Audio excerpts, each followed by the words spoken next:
Auto का सफर उस अनजान के साथ। एक ऑटो स्टैंड के पास कोमल और एक लड़का ऑटो का इंतजार कर रहे थे। रात काफी हो गई थी, इस कारण कोमल थोड़ा परेशान थी। कुछ समय इंतजार करने के बाद कोमल को एक ऑटो मिल गया और वो उसमें बैठ गई। तभी उसके साथ वो लड़का भी ऑटो में बैठ गया जहाँ पर कोमल को जाना था। उस लड़के को उससे कुछ ही दूरी पर आगे जाना था। ऑटो आगे चलने लगी, लेकिन अभी तक उन दोनों में कोई बात नहीं हुई थी। उस लड़के को देखते ही कोमल समझ गई कि लड़का बहुत थका हुआ है। उस लड़के के कपड़े भी थोड़े गंदे थे। ऑटो में बैठने के कुछ मिनट बाद ही उस लड़के को नींद आने लगी। वो लड़का कोशिश कर रहा था कि नींद ना आए, लेकिन उसको नींद आ जाती है और वो सो जाता है। करीब 5 मिनट के बाद उस लड़के को गहरी नींद आ गई और उसने उसका सर कोमल के कंधों पर रख दिया। नींद इतनी गहरी थी कि उसको पता भी नहीं चला कि उसने उसका सर कोमल के कंधों पर रख दिया है। कोमल को इस बात का एहसास था कि ये लड़का बेचारा पूरा दिन काम करके थक गया है, इसलिए उसने उस लड़के से कुछ नहीं कहा।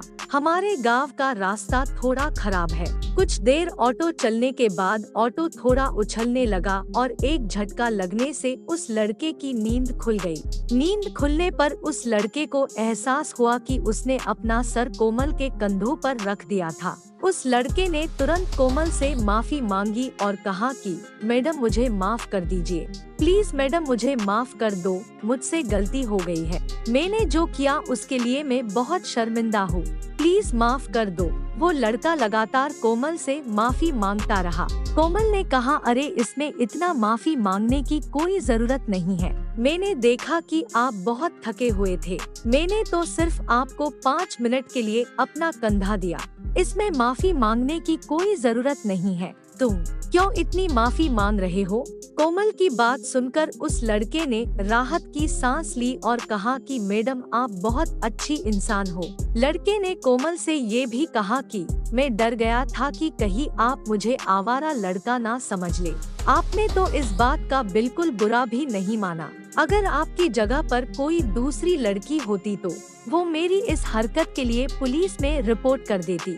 मैडम मैं एक अच्छे परिवार से हूँ और कुछ दिन पहले ही मुझे मार्केटिंग की जॉब मिली है। मैं तो डर गया था कि आप मेरी इस हरकत की के लिए पुलिस में रिपोर्ट कर देंगी और उसके बाद मेरे पूरा करियर खराब हो जाएगा। लड़के ने ये भी कहा कि इसके संबंधित मैंने सोशल मीडिया में बहुत सारे किस्से भी देखे हैं। मैं तो अब लड़कियों को देखकर ही डरता हूँ। उस लड़के की ये सब बात सुनकर कोमल बहुत हैरान रह गई। हम भी ये बात सुनकर अनुमान लगा सकते हैं कि इस लड़के के दिल में कितना खौफ था। थोड़ा सोचो, अगर इस लड़के ने ये हरकत कोमल के सिवा और किसी लड़की के साथ की होती तो क्या होगा? वो लड़की आसानी से इस लड़के पर छेड़छाड़ का केस कर सकती और उसके बाद बड़ी आसानी से इस लड़के की पूरी लाइफ खराब हो जाती, या फिर वो इस कोमल की तरह बात को अच्छे से समझती और केस नहीं करती। आशा करती हूँ कि एक छोटी सी कहानी आपको पसंद आई होगी।